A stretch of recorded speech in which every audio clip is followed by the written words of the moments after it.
ازيكم يا جيز، عاملين ايه؟ معاكم احمد السعيد بيرجو، فيديو جديد. السماعه دي انا لقيتها وانا بدور على شويه حاجات كده، فقلت اسمع بيها العبث بشكل تقني اكتر. قولوا لي ايه رايكم، اطلع بيها في الفيديوهات اللي جايه ولا واكله نص وشي؟ عامل حركه ذكيه قوي، وهو ان انا حاطط المايك هنا. قال يعني برضه هو في شيء طلع قبل رمضان كده ما يخش علينا ويهل هلاله، والناس كانت هتسيبها كده تعدي، بس انا لا.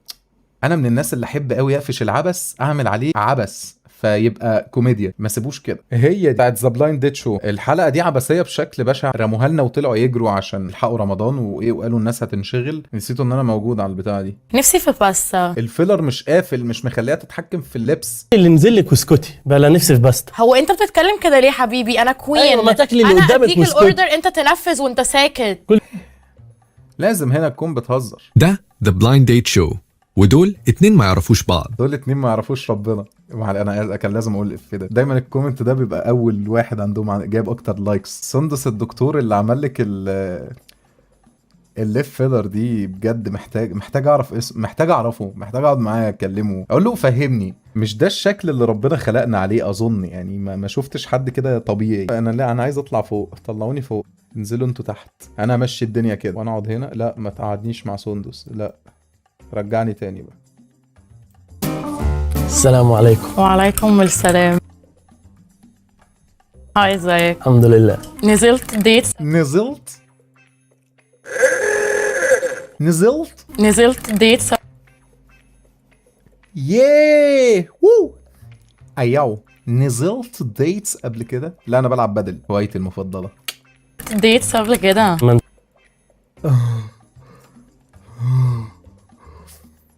نزلت ديتس قبل كده. الراجل بص الاشمئزاز ينبثق من وجهه. نزلتش ديتس في حياتي خالص. عامة ده انا جاي من كفرة هوربز، انا مش عارف. باين على صوتك ان انت يعني الله يخليك. فيرجن. صوتك صوت ولد فيرجن، ولد ما لمسش مضرب بدل. وانت نزلت ديت في حياتك قبل كده ولا ايه؟ مرتين صراحة. كنت زهقانه بصراحه. حس ان الموضوع اوكورد كده. ايه اوكرد ده؟ هموت. ايه كل ده؟ حموت. انا ما اعرفش حاجه، هو انا بشرب ايه سباركل ليمون دي. اوكرد فاهمين؟ يعني بحسه كده حاجة غريبة ان انزل كده ديت مع واحد. ما انت المفروض بتحبيه، بقى انت نبقى هتنزلي مع نتعرف ديت؟ على بعض وبتاع. فاكر ان اي اتنين بينزلوا ديتس بيبقوا بيحبوا بعض. الاكورد في اللي انت تنزلي ديتس مع حد، امال هتتعرفوا ازاي؟ طب قول لي بقى ايه التايب بتاعك في البنات؟ انا بحب البنت الجميلة المهتمة بنظافتها اوكي. وتسمع كلام الراجل، يعني ما تتصرفش من دماغها. انت عايز واحدة تقول لك حاضر ونعم من غير انت عايز خدامه بقى. انت السيد بقى. ما تفكر، يعني عايز واحدة لا مش من غير ما تفكر، هي لازم تفكر طبعا معايا ونفكر وناخد رأي بعض، بس يعني مش هي اللي يكون ليها التصرف. انت يكون ليك التصرف. ايوه عشان انا الراجل. والله انت دمك خفيف حبيبي والله. قال لك انا الراجل. ايوه انا راجل وانت يعني ايه؟ نفكر وناخد رأي بعض، بس يعني مش يا جماعه بجد هي اللي يكون ليها التصرف. انت يكون ليك التصرف. ايوه عشان انا الراجل.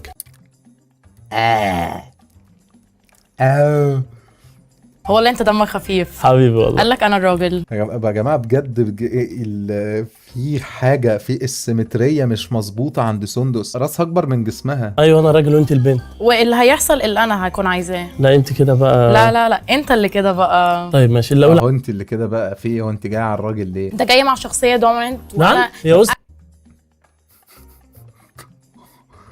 باكل من عنده بيتزا كل مره. اسكت يا زياد اسكت. انت جاي مع الشخص الغلط. انا اصلا عدوة الرجال. طب ايه اللي جايبك يا بنتي طالما عدوة الرجال؟ بيبقى دايما في بنت هي اللي بتقعد تقول للبنات فوقوا انتوا بتعملوا ايه. انا الشخص ده. إبليس. عشان مش لاقيه الفاليديشن من حد، فبتضطر للاسف تاخده من البنات.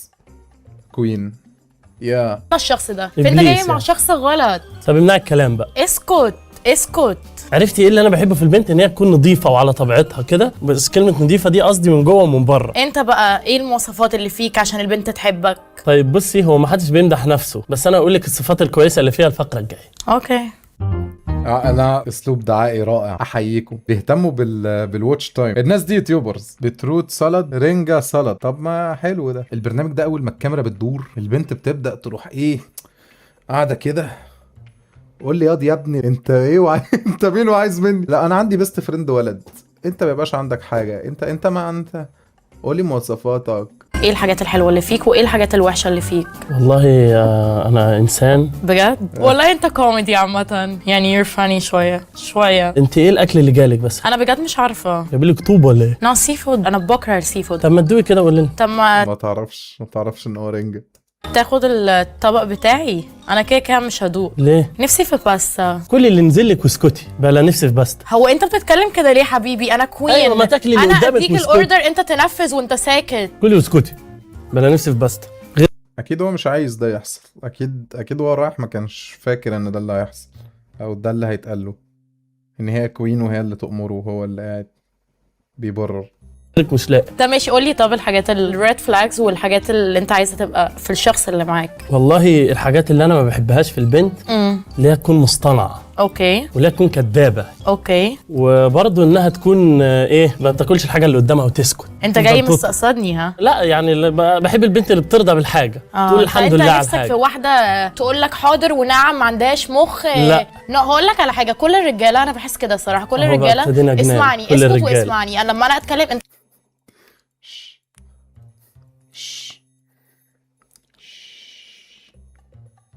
ماشي. كل الرجاله يا رب. بيقعدوا يقولوا انا عايز واحده تقول لي حاضر ونعم، بس في الحقيقه men love chasing. الراجل بيحب يبقى فيه كده اكشن، فاهم؟ تقول له لا، يبقى فيه عقل. انت كده بتتعامل مع واحده بلا كيسة بيبقى فيه كيسة يا حبيبي. يا زياد يا حبيبي، ارجع عقل. لا، لازم يبقى فيه نقاش ورأي وكده. هتقلب اهو بعقول مرة. بص يا بنتي دلوقتي احنا بنقول هنتناقش، ما قلناش هخليكي تخرسي طول اليوم في البيت وما تتكلميش. ما تقدرش تقول انت كده. تخرس. يا عم ده عايزه تتخانق. انت تقوم تقلع البدله دي وتقعد في النوتي كورنر هنا. يا بنتي ما تسكتي يا بنتي.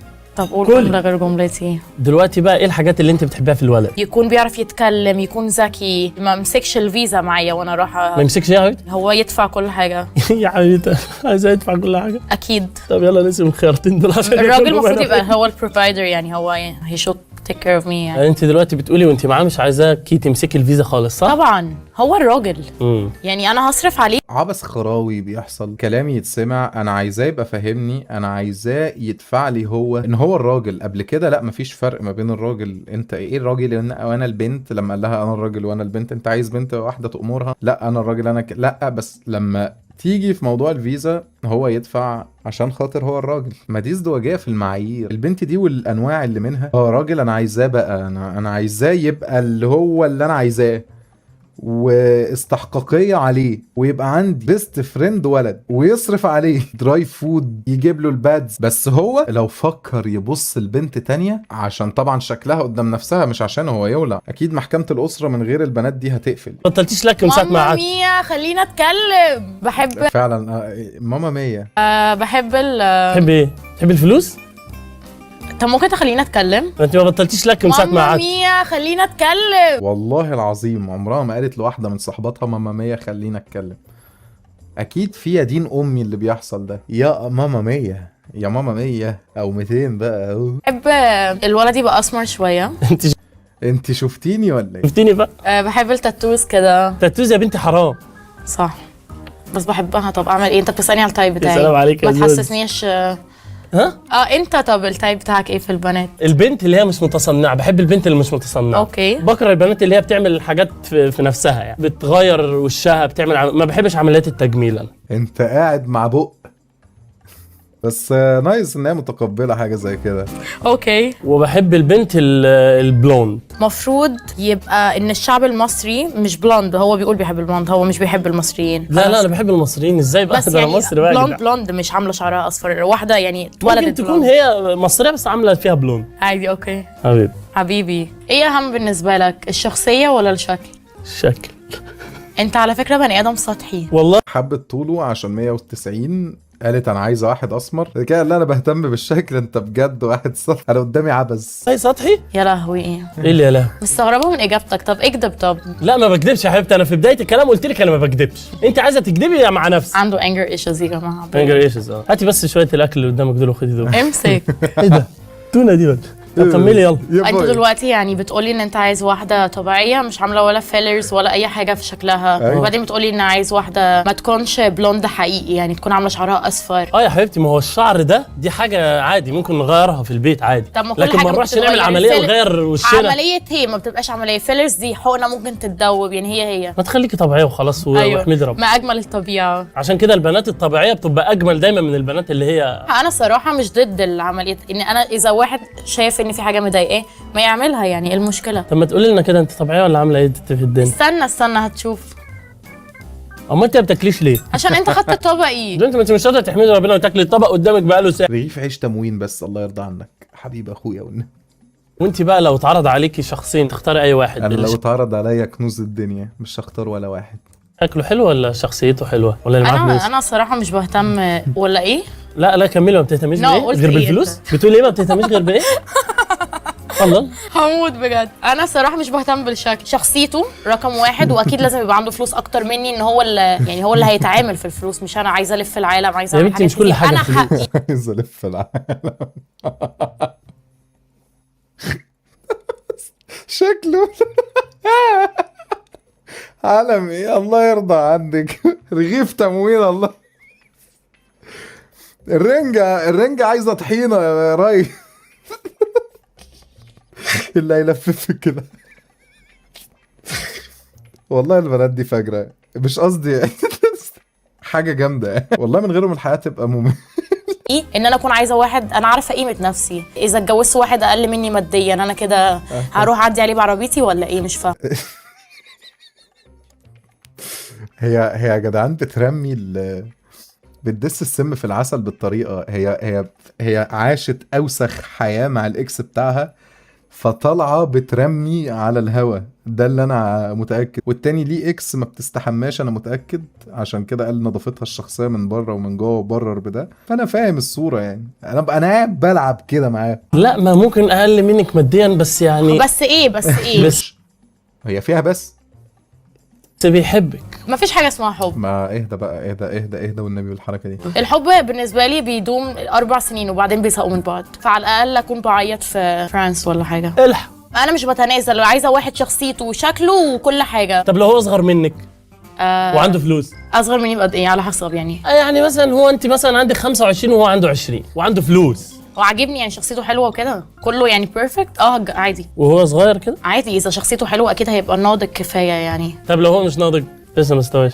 الاوتو بايلوت مود زياد. انت محتاج تفهم انت بتقول ايه وعايز ايه، محتاج تفهم انت الهدف، انت قاعد دلوقتي بتعمل ايه، محتاج تفكر في الموضوع ده يا زياد عشان بتحرجنا. يعني انا محرج لك دلوقتي. اذا عيل صغير وحاسه ان انا الماما بتاعته اكيد لا. طب ما هو ما عارف. الماما بتاعته سندس. اذا عيل صغير وحاسه ان انا الماما بتاعته اكيد لا. الماما بتاعته وهتموت هموت.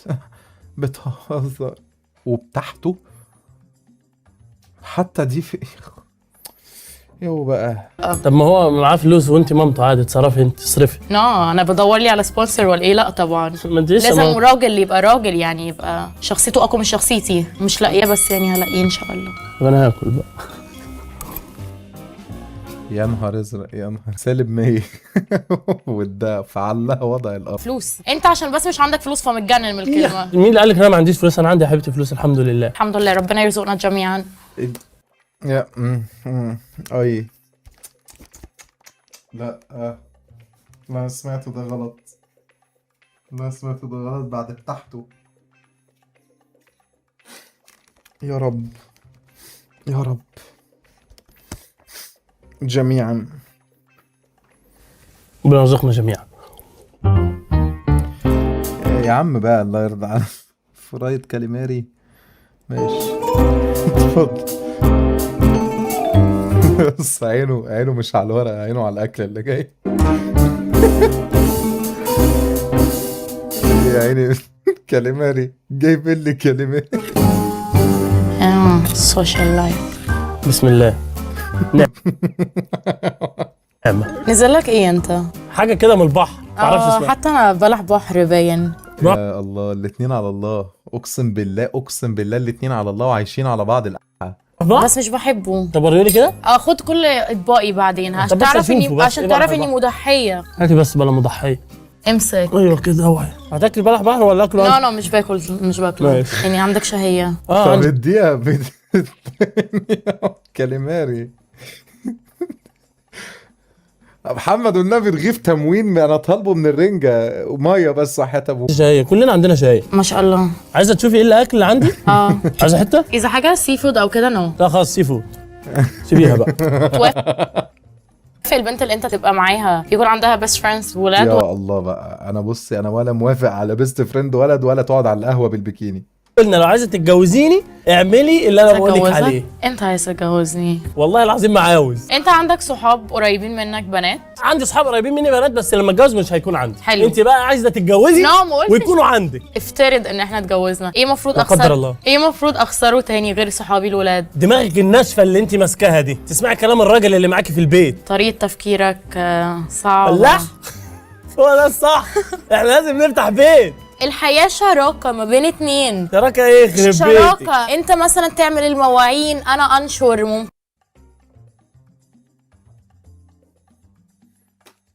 ايه يا رب. ممكن يوم انت تطبخ. ممكن يوم تنشري، ممكن يوم بس تصرف عليها انت الراجل. وبقيه الايام بقى انا اللي انشر. رغم منها دي يا عم، دي مش ناويه تفتح بيت. لا انت صراحة خطير. وانت مش عارفه تتكلمي من الفيلر ولا ايه؟ يا فاجر يا فاجر، ده فاجر. انا عايز اعرف بس دلوقتي عشان يبقى تفكيري صح. انت بنت طبيعيه ولا لا؟ انا عاملة فيلرز. ايوه كده انا حسيت من كلام. يا لهوي بلح البحر وقع عليا. يا اسطى انت اللي بتاكل بايدك ورجلك. شفت؟ اخرب بيتك البيت البلح. عشان انا مش راضية عنك. طيب انت كان عندك اكس قبل كده وحاجات زي كده يا لهوي. انت بتسأل السؤال ولا مالكيش فيه؟ صراحة بس مرة. والله متهيالي عمري ما حبيت الحب الحقيقي. نو. امال الاكس ده ايه؟ يعني انا بفكر اكسبيرينس مع برادر. يعني اكتر بعقلي، بس عقلي وقلبي اتجمعوا على شخص قبل كده عمرها ما حصلت على فكرة. يعني انا ساعات بحب بتاع. نزل لك ايه؟ سمك. وانت؟ جمبري. طب هات اشوفه كده. خلاص مش هديك حاجة تاني. هاتي بس شوفه والله No. هدولك تاني. طب السمكات افصصها ازاي طيب يا جدعان؟ حمواتها. ايه رأيك في موضوع الحما؟ دايما بيبقى كده في حاجة كده ان الحما يعني فاهم بيتدخلوا قوي او كده. لا انت لما لا. تتجوز لا والله ده انت يعني لو لا قدر الله اتجوزتيني هتلاقي مامتي اقسم بالله اطيب ام في العالم. بجد؟ اقسم بالله. ومامتي عمرها ما تتدخل في حاجه تضايق البنت لان هي طيبه يعني. حتى انا ماما كده عامة انت مامتك طيبه؟ قوي. الله يحفظها. هاتي حته جمبري كده. الله يبارك. والله نو. مع الرغيف بقى انا طالبه بقى لسه. ليه؟ كده هتاكليه طيب ولا هيترمي؟ مالكش دعوة. السمكه دي صعبه فصص. طب هات افصص وناكل انا وانت. هاتي. هتشير معايا؟ ايوه والله هاتي بس. الله يبارك. الراجل عرف ان مفيش مصلحه من الحلقه دي. اما اكل بقى. والله العسل. لك. طب اسألك سؤال. طبعا. اذا اتفضل. مثلا هو بايده يجي يا ابني. سلمي عليا. لا والله انا اسف. مامتك في مرة قالت لي كلمة مش حلوة مثلا، يعني هتتعامل ازاي في الموقف ده؟ بص يا مامتي. دايما على ما حقها. تغلطش. لا يا بنتي هو في حاجه اسمها دايما على الحق وانت عايزه توقعيني في غلط نو وخلاص؟ بس بسأل يعني اشوف قول. طب لا عادي الانسان بيغلط، مفيش حد دايما على حق. بس مامتي مبدئيا عمرها ما تقول لك كلمه تضايقك، لكن لو حصل وقالت الكلمه تضايقك نيجي ونقعد ونتكلم مع بعض واجيب لك حقك ويعني وتطلعي مبسوطه يعني ان شاء حلو. الله. ماشي عجبتني اجابتك. ايوه خلاص. كده. سؤال بقى ملح دلوقتي، لو احنا عايشين في بيت عيله عادي ومامتي لا عايشه. لا مش اوبشن اصلا، مستحيل. شوف اللي ما خلتنيش لا اكمل. هو اصلا هو الكلمه اصلا خلاص تقف لحد هنا. مين اللي نعيش في بيت مستحيل طب نعيش في بيت عيله يعني نتخانق كله هيعرف ان احنا حياتي خاصه بيا. انت بتاعت خناقات ولا ايه؟ لا مش بتاعت خناقات، بس انا ليه اعيش مع اهلك؟ لا. طب لو مامتي بس موجوده، مامتي غلبانه والله. وليه ما كل واحد ليه بيته؟ لا مش حاسه دي صراحه. حاجه هتضايقك يعني، واحنا مقتنعة. لازم نعيش في بيت العيله نبقى نتخانق؟ وليه نعيش في بيت عيله؟ طب لو احنا عايشين مع بعض زي ما انت عاوزه اهو، واضطر حصل ظروف ان مامتي تيجي تعيش معانا، هتعملي ايه؟ هتروحي تنامي في الشارع؟ اكيد تيجي. طب ماشي، طب ما هو يعني اكيد بقى. مش هقول لا، يعني بعدين اكيد لا، بس هتيجي هتعيش على طول الابد. مش هكون مستريح انت. لا ماشي، لا ده احنا بس يعني بناخد يعني بس اكيد تيجي طبعا مامتك يعني فوق أيوة كده. راسي. ده بقى الرد الصح. طب اسالك سؤال، طبعا اتفضل. دلوقتي احنا رايحين نركب العربيه انا وانت العربية بقى، لا مش العربية، مش العربية يا سندس. العربية ليه يا سندس؟ بجد ليه كده؟ ومامتك. يا مامتي معانا في كل حاجه. لو بسال اذا مره يعني رايحين مشوار بعد ما جت عاشت معانا وحصل الظرف، مين المفروض يقعد قدام؟ والله يا سندس انت شابة جميلة، اقعدي انت ورا وامي تقعد قدام، عشان برضو ايه ظهرها والكرسي اللي ورا والحاجات دي. السؤال نفسه غلط. انت والله لا زياد، انت بجد مش جدع، والله انت مش جدع يا اسطى. لا غزم. ايه مين ما اعرفش مين اللي يقعد قدام، اللي هيسوق هو اللي هيقعد قدام. هخلي امي تسوق فكره حلوه. عشان ما حدش بقى يقول لك وانا اقعد جنبها، انت تقعد ورا. طب هقعد انا ورا يا ست. أيوة. وامي تسوق وانت جنبها. خلاص اتفقنا. ديل حلو. دايما بيجيبوا لك سيناريوهات مش هتحصل الا باتفاق. يعني امه غالبا هتقعد ورا، اول ما تلاقي مثلا ان هي عندها استحقاق كده مش هتعوز تعمل قلق، هي المفروض برضو تقعد ورا عشان امه مثلا ما تقعد ظهرها والكلام، ست كبيره وهكذا. اذا مثلا حد من اهلك مامتك اعترضوا على مثلا اللايف ستايل بتاعي او طريقه لبسي، هتعمل ايه في الموضوع ده؟ لا ما حدش من اهلي حتى امي له ان هو يعترض عليك او يعترض على حاجه من لبسك. دي حاجه تخصني انا وانت، صح؟ انت مراتي انا، صح؟ بس كلام الام دول اتجوزوا خلاص، دول ما محبه الا بعد عداوه. ساعات بيبقى صادق يعني. ماشي، اصلا انت عايزه تسمعي كلامها وهي اقنعتك انت وهي مع نفسك. أوكي. لكن هي ما تجيش تفرض ان انت تلبسي حاجه او تفرض ان لبسها مش عاجبك، وهي عمرها ما هتعمل كده. اوكي حلو حبيبي ده. عايزتكني؟ لا خلاص، بعد ايه بقى؟ لا والنبي كلي ده الجمبري كتير اهو. امضي. يا جدعان بجد انا ما شفتش حد كده، يا جدعان بجد ده رايح ياكل بجد. طب بعيدا عن الحموات بقى عن الام والكلام ده، دلوقتي انت لو عندك مشكله في طريقه لبس انا او في حاجه في لبسي مش عاجباكي، هتيجي وتقولي لي يا زياد غير ولا مش هتيجي؟ يعني ايه؟ يعني ايه يا اسطى اللي انت بتقوله ده زي زياد ها؟ ما خلاص بقى، ده انا قلت بالغلط. تقولي عندك حاجه في لبسك؟ هديك بس النصيحه، وانت كده عشان بتحبني وعايز تبقى معايا فهتسمع النصيحه. وانا يا ستي هسمع نصيحتك لو انت قلت لي على حاجه. اوكي يلا بقى. طيب انا اذا في حاجه في لبسي مش عاجباك هتعمل ايه؟ حاجه اقول لك وانت تسمعي الكلام. انا هقول لك انت عارفني زي ما انا كده. لو انا عرفتك وانت كنت بتلبسي نفس اللبس يبقى ما ينفعش بقى لما نتجوز بقى اقول لك غيري ويحصل مشاكل. كلام منطقي، كلام منطقي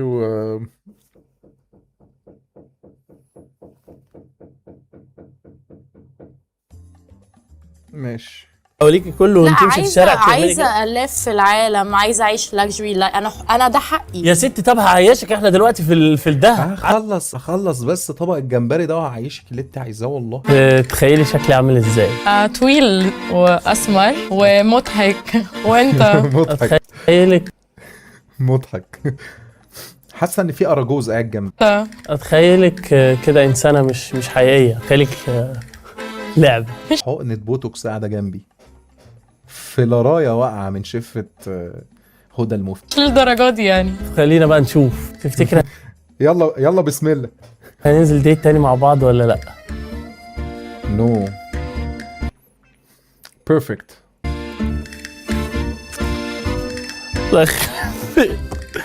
مين دي؟ حمد. السلام عليكم. عليكم السلام. منورانا والله. والله بنورك. ما انا نو برضه ما إيه؟ تخافيش يعني. انا احط اس ده. ايه رايك في الله انا لسه ما قلتش حاجه. بقول لك ايه رايك في قاعد يشوف حل يا جدعان في دي اللي قاعده تحت. ايه رايك في الجمبري؟ ما دقتوش بسببك، ما دقتوش. انا دقت والله كل حاجه. كان الاكل حلو. العالمي. اهم حاجه ان انت مبسوط الله معانا يخليك. النهارده والاكل ده انت عجبك منورانا والله. وكل حاجه. والله ايه ده مهلبيه؟ انا هدوده. لو مش عايزاها تيجي. خلاص بقى. يحشيك حسبك. عبقري. خطير انت. حبيبي طعمه حلو ها. في الاخير لقيت حاجه تاكليها. عجبني ها. بس انت مش عامله فلير خالص ليه كده؟ شفنا. باين عليك، باين على شفايفك. بس بقى خلاص. يعني والله بيرفكت. حلقة لطيفة عبثية طبعا كالعادة، بس في مشكلة البنات برضو مش عايزة تحلها، وهي ان اول ما بتقعد طاقة الاستحقاق بتحضر بقى، اللي هو انا عايزة كل حاجة في الدنيا وانت هتقدم لي كل حاجة في الدنيا، بس لو علقت على اي حاجة في الدنيا هقول عليك سطحي ومش راجل كفاية ومش بتساعدني، والمفروض ان انت تساعدني. المفروض هو مفيش فرق ما بين الراجل والبنت عندها الا في مرحلة الفلوس. تحضر، انت الراجل انت اللي تدفع. نفس الكونسبت بس متوزع على بنات اشكال والوان، جرامات فيلرز مختلفة. اتمنى الحلقة العبثية اللي جاية اكتر يبقى فيها منطق شوية قد كده منطق. اتمنى البنات تفهم المنطق اللي من النوع ده، مش البنات عموما عشان انا بحب البنات. طبيعي احب البنات، انا بحب البنات يا جماعة، انا بجد بحب يعني مش كله النوع ده، لا يعني التانيين اللي هم مش، ما انا هفهم. مش سلام يا جماعة، سلام. استنوني في البرنامج ده قريب، هطلع اكل برجر عليه بتنجان. انت بتعملي ايه يا بنت؟ خلاص يا خلاص.